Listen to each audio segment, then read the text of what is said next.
खऱ्या अर्थाने ही वडू बुद्रुक असो किंवा तुळापूर असो, ही भूमी ही अतिशय ऊर्जादायक भूमी आहे.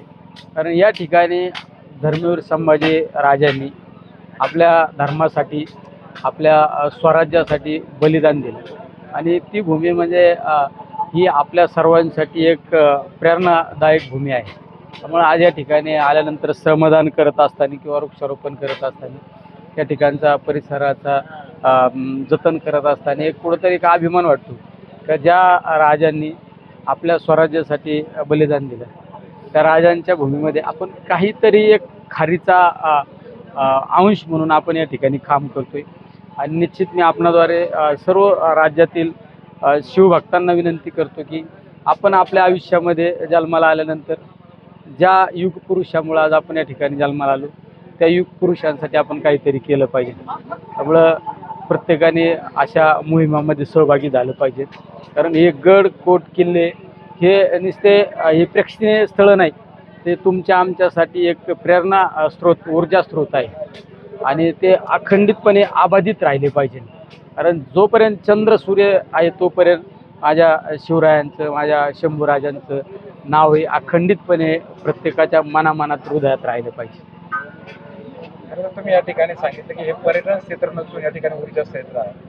येत्या काळामध्ये या ठिकाणी महाराष्ट्र शासन खरं तर निधीच्या रूपाने या ठिकाणी विकास करत आहे, परंतु विकासाची भूमिका म्हणून अनेक राजकीय पक्षांची सुद्धा याकडे श्रेयवादाचा विषय आहे. आणि त्यातच खरं तर आज तुमचा व्हिडिओ टायगरच्या सोबत होतो, वाघासोबत होतो. त्याचं काय काय नक्की म्हणणं आहे, यातून काय संदेश आहे? नेमकं योगायोग पहा तुम्ही, ज्या शंभूराजांनी धर्मवीर संभाजीराजांनी वाघाच्या जबड्यात हात घालून वाघाचे त्या जबड्याचे 2 भाग केले, नेमकं त्यांच्याच ऊर्जा स्रोत असो, प्रेरणाने मी कालच लोक आपल्याकडं बरेच ग्रामीण भागात, शहरी भागात लोक कुत्र्याला घेऊन फिरतात, पण हम तो टायगर को लेके घुमे थे.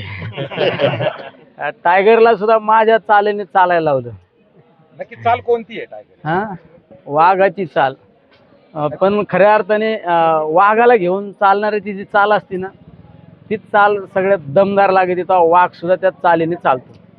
खरं तर तुम्ही या ठिकाणी सांगितलं की राजकीय भूमी नाहीये, सर्व पक्षाचे मित्र परिवार या ठिकाणी आहे, परंतु सध्याच्या स्थितीला जे टायगर ऑपरेशन चालू आहे तसं काय राष्ट्रवादीमध्ये ऑपरेशन चालू आहे? खऱ्या अर्थाने मी या ठिकाणी कुठला खासदार म्हणून आलेलं नाही, कुठल्या पक्षाचा पदाधिकारी म्हणून आलेलो नाही, हे कुठल्या पक्षाचे पदाधिकारी म्हणून आलेले नाही, का सरपंच म्हणून आलेले नाही.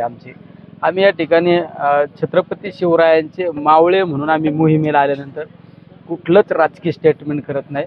ज्यावेळेस मोहीम संपून ज्यावेळेस आम्ही दुसऱ्या ड्रेस कोडवर जाऊ, त्यावेळेस निश्चित प्रत्येक गोष्टीला राजकीय स्टेटमेंट दिलं जाईल. पण या ठिकाणी आम्हाला आमच्या राजांच्या ह्या पावनभूमीमध्ये शंभू महाराजांच्या या बलिदानस्थळी राजकीय स्टेटमेंट करणं आमच्या सारख्या एका शिवभक्ताला, माझ्यासारख्या एका शिवभक्ताला ते माझ्या मुखातून जाणं योग्य होणार नाही.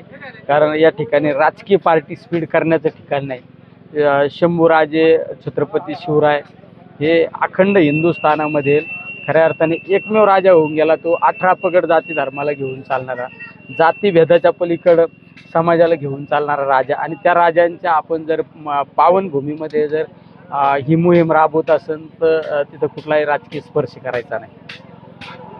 शौर्यपीठ भूमी तुळापूर म्हणून गौरवली जाते. तुम्ही त्रिवेणी संगमावरती आहे. खरं तर आता दुष्काळाची परिस्थिती आहे. अशा परिस्थितीमध्ये तुम्ही काय आव्हान कराल? दुष्काळाच्या परिस्थितीमध्ये मी जनतेला तर हेच आव्हान करू शकतो, कारण पावसाचे अवघड परिस्थिती दिसते. परमेश्वराला तर मी पहिल्यांदा प्रार्थना करतो की धो पाऊस येऊ दे, माझा बळीराजा सुखी समाधानी होऊ दे. पण तोपर्यंत माझ्या या सगळ्या गोष्टीला जर समाजाने फाईट आऊट करायचा असेल तर पाण्याचा वापर योग्य रीतीने करा.